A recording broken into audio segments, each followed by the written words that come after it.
अब पावर के बारे में बात करते हैं। सबसे पहले आप लोग पावर की ये दो डिफिनेशंस अपने साथ नोट कर लें। इसके बाद mathematical form of power, work done divide by time taken. Work done is equal to F dot D, time अपनी जगह पे। Displacement divide by time is equal to velocity. So we can also define power as the dot product of force and velocity is called power. इसके बाद definition of average power, definition of instantaneous power. Similarly, you can see the mathematical form of average power and mathematical form of instantaneous power. ये सब कुछ अपने साथ note करते जाएं। जो चीज मैं स्किप कर दूं वो आप लोग स्किप किया करें।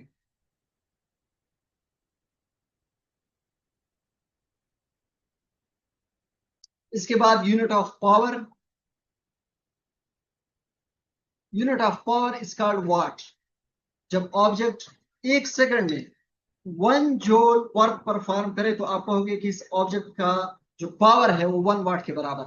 1 what is equal two joule पर सेकंड।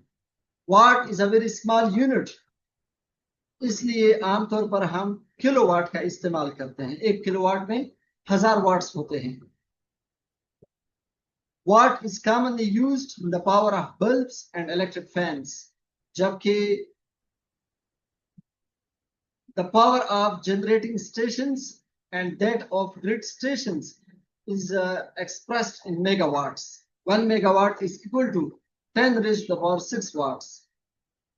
इसके बाद बहुत ज्यादा इंपॉर्टेंट पॉइंट आप लोग अपने साथ नोट कर लें। अक्सर एमसीक्यूज में वो आपसे पूछ लेते हैं कि kilowatt hour is the unit of, तो स्टूडेंट वाट को देख के पावर पे टिक कर देते हैं। याद रहे kilowatt hour is the unit of electrical energy. Kilowatt hour is the unit of energy. याद रहे किलोवाट आवर एनर्जी का कमर्शियल यूनिट है, वर्क का कमर्शियल यूनिट है। ठीक है।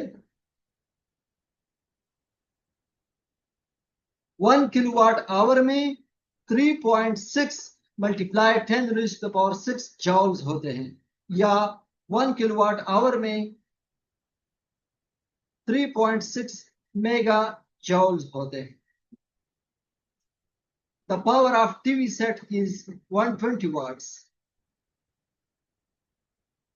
British engineering system में the unit of power is called horsepower.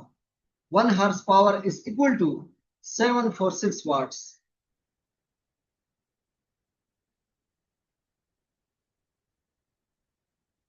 इसके बाद ये जो फ्यू लाइंस हैं इसको भी आप लोग अपने साथ नोट कर लें।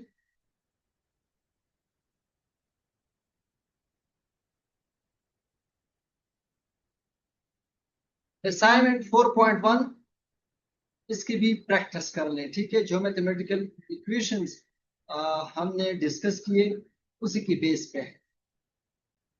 नेक्स्ट टॉपिक है एनर्जी। एनर्जी की दो डिफिनेशंस अपने साथ नोट कर लें। Types of energy. पहला है काइनेटिक एनर्जी। काइनेटिक एनर्जी की definition, mathematical form of kinetic energy. इसके बाद पोटेंशियल एनर्जी की डिफिनेशन और mathematical form of potential energy. ये सब कुछ आप लोग अपने साथ नोट कर लें। व्हाट इज मैकेनिकल एफिशिएंसी, इसकी डिफिनेशन। और ये बहुत ज्यादा इंपॉर्टेंट पॉइंट है कि जो आइडियल मशीन है उसकी एफिशिएंसी 100% होती है, लेकिन एक्चुअल मशीन एफिशिएंसी हमेशा 100% से कम होती है। Crane is a machine that is used in our daily life to lift heavy loads. The crane uses 3 simple machines. Number 1, pulley. Number 2, lever. Number 3, wheel and axle. Output की definition और output का mathematical form. Similarly, the definition of input and mathematical form of input. ये सब आप लोग अपने साथ note कर लें। इसके बाद एफिशिएंसी की वही डिफिनेशन जो आप लोग यहाँ पे पढ़ चुके हो। Output work divide by input work. Output work किस चीज के बराबर है? यहाँ पे आप लोगों ने देखा output work is equal to load multiply distance through which the load moves. Input work किस चीज के बराबर है? Effort force multiply effort distance. ये सब कुछ आप लोग यहाँ पे पुट कर लें। 100% के साथ मल्टीप्लाई कर लें क्योंकि एफिशिएंसी को हम परसेंटेज में मेजर करते हैं।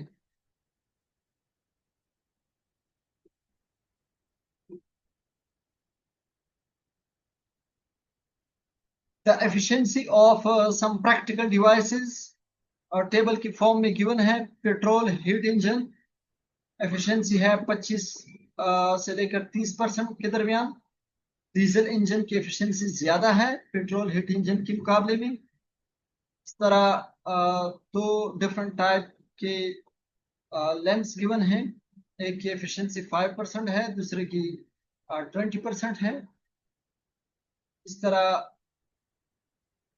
दो टर्बाइन्स गिवन है, एक की एफिशिएंसी 34 और 46 के दरमियान है, जबकि दूसरे की 36% है। इस तरह दो प्लांट्स गिवन है, न्यूक्लियर पावर प्लांट और फॉसिल फ्यूल पावर प्लांट, दोनों की एफिशिएंसी नोट कर लें।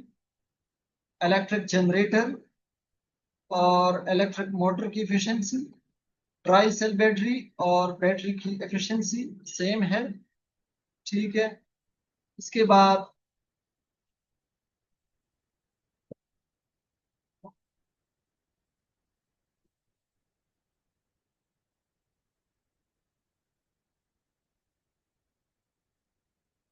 एग्जाम्पल 4.3 जरूर आप लोग इसकी प्रैक्टिस कर लें। एग्जाम्पल 4.4 इसकी प्रैक्टिस कर लें। इस टाइप के न्यूमेरिकल टाइप एमसीक्यूज वो आपको दे सकते हैं।